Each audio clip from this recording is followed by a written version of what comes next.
Ladies and gentlemen, at first I would like to thank you for your invitation for your conference.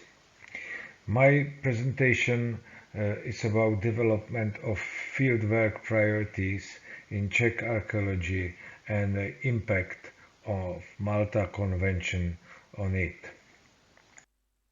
First rescue excavations were realized at the beginning of 19th century, mainly in brickyards and sandpits, but protection of archaeological finds was incorporated into the legal system for the first time much more later, in 1941 by a governmental statute. In the period 1950 to 1989, Czech archaeology was represented mainly by long-term excavations on sites which have not been endangered by anything else than the archaeological investigation itself. However, the law to protect archaeological monuments by excavations was issued in 1958 as Act No. 22. Rescue excavations were carried out systematically only on brown coal mine areas in northwest Bohemia, on big investments under direct governmental control, and in Prague, where the situation at the end of 60s and beginning of 70s was quite special. According to this law, a system of protected cultural monuments was also introduced, including archaeological sites.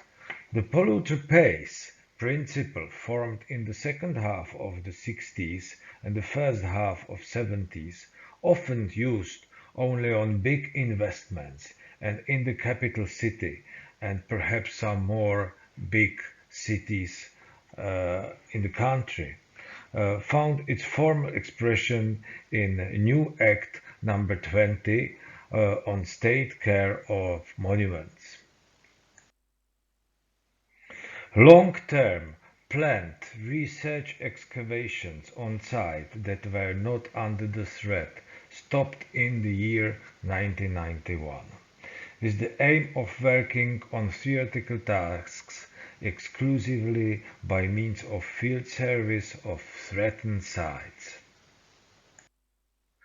This concept was widely accepted in the period 1989 to 1991 within the Czech archaeological community, and rescuing of threatened heritage became a moral duty of any archaeologist.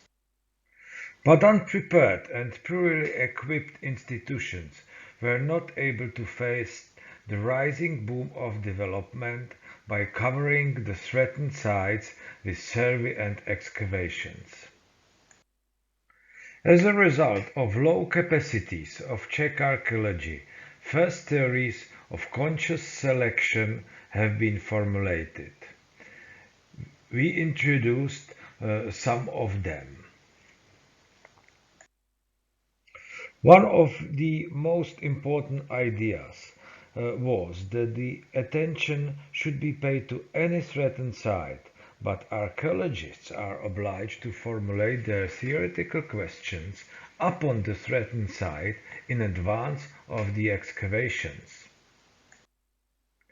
The other said that rescue excavations need not differ anymore from the systematic planned research ones in extent, method and result. Taking the continuously damaged landscape as a whole for the object of archaeologists' cognitive interest, any field action should be approached as a form of rescue of valuable information about settlement patterns. The concept that because the huge amount of archaeological sites is destroyed, the only fieldwork to which archaeologists should devote themselves is excavating and recording threatened sites, led to a certain kind of indolence. It is not necessary to think over what to dig and what not. The decision is made vis major. Finally, I would like to mention a concept which took into consideration a public perception. The concept said that because the problems with public perception, the total coverage of threatened sites by the survey and excavations is better than any kind of selection. The only way which can help to overloaded capacities is to put the emphasis on selection parts of unlisted sites or whole unlisted sites to be preserved untouched. Thus, in Prague, the project of selecting of untouchable protected archaeological zones was realized in the second half of 90s. Zones in which no new development requiring excavations should be allowed have been adopted into the official spatial planning documentation afterwards. You can see on the slide the plan of city center of Prague on which the protected zones are highlighted.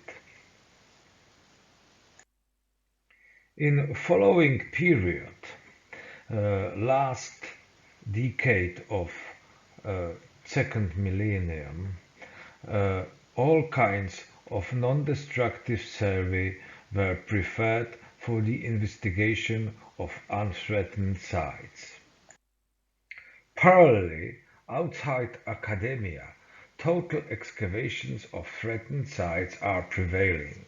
In many cases, such excavations are theoretically prepared long time in advance, using all achievable equipment and modern methods of investigation and documentation. On the break of a millennium, Malta Convention was ratified in Czech Parliament, and 1 year later, in the year 2001, the constitutional law which puts the international treaty as Malta Convention above Czech law in case of discrepancy was issued.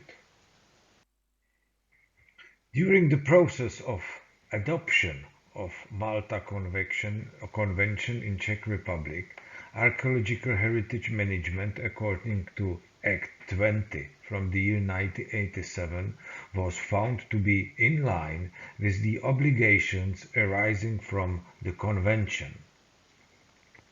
As an impact of the adoption of Malta Convention was archaeology included in spatial planning mainly through the Act 183 on spatial planning and building regulations.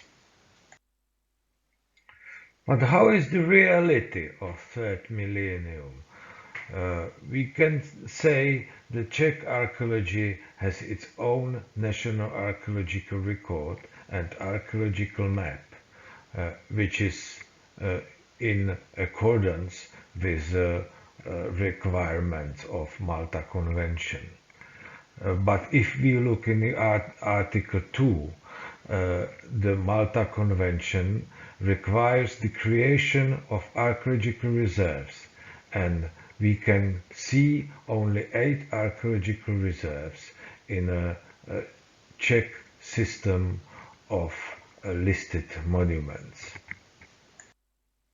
But there are not only archaeological reserves which could be taken in consideration, but there are also cultural monuments and national cultural monuments as a part of the system. You can see the legal definition of cultural monuments on the slide. Some 10 years earlier, the list of cultural monuments included 1,317 cultural monuments of exclusively archaeological importance. A majority of other cultural monuments of architectural heritage have its own archaeological component, but this is rarely mentioned on the list. To understand what I mean, you can look at the picture at the Renaissance Manor House on the slide, which is in South Bohemia. it is a listed monument, but what on the list is only the building itself, the medieval the medieval groundworks which are existing underneath the surface are not listed, and so they are not protected. On this slide you can see the legal definition of national cultural monument.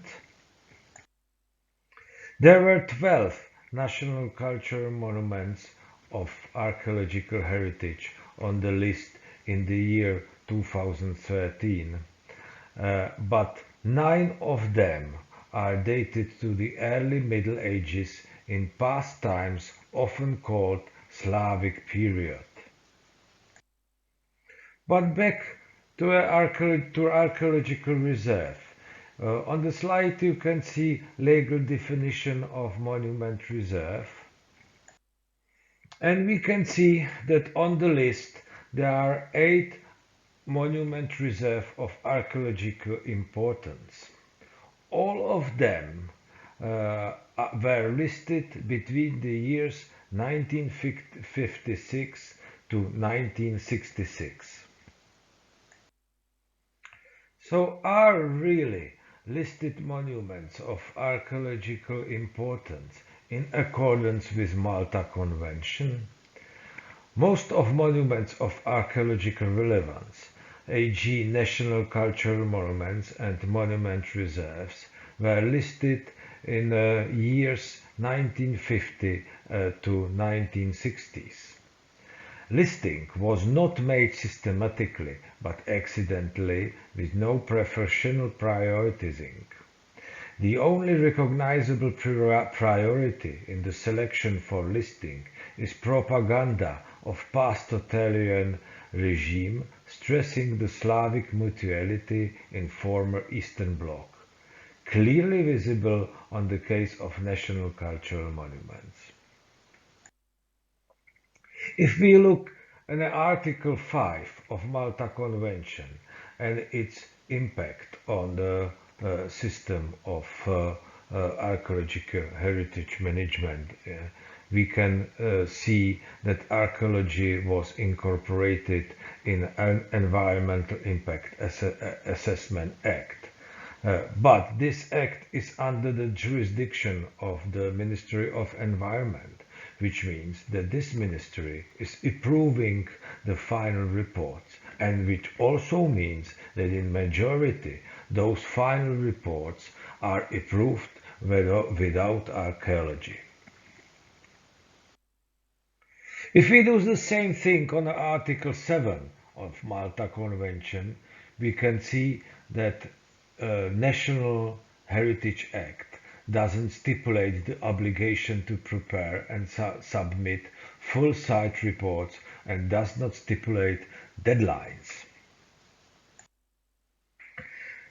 There are only few examples which could be taken in question, but current discussion in national Czech archaeological community is the design of mitigation strategies of threatened sites.